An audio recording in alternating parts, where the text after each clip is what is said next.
Nick, so what does this verdict mean now for Bill Cosby? Could he spend the rest of his life behind bars? Well, there's certainly a very good potential of that. Bear in mind that he is 80 years old and he's been found guilty of 3 separate charges, each one of those carrying a minimum jail term of 10 years each. Now, there is a good chance that those 3 will be bundled together. They would perhaps run concurrently, so he would serve the time for all 3 at the same time.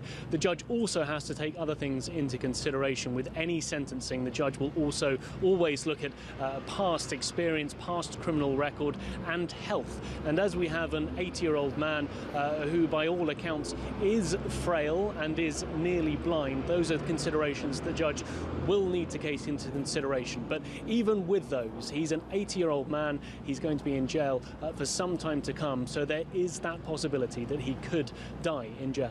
OK. And Nick, remind us of the context of this trial. The first trial for the same charges ended with a jury deadlock last year. So why was that, and how did we get to today's verdict?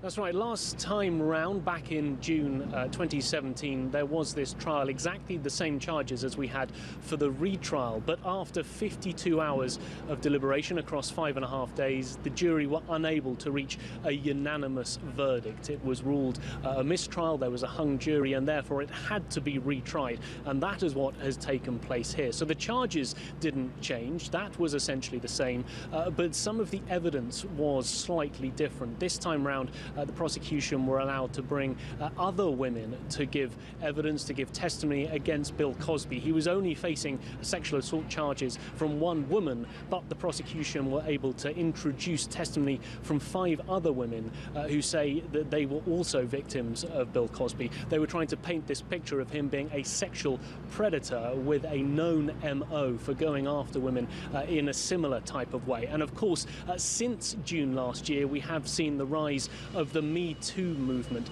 Many women coming forward to say that they have been sexually assaulted by very powerful, often very famous men, people like the Hollywood producer Harvey Weinstein, facing a whole raft of allegations against him. So there has been a change in atmosphere in America with the rise of that movement.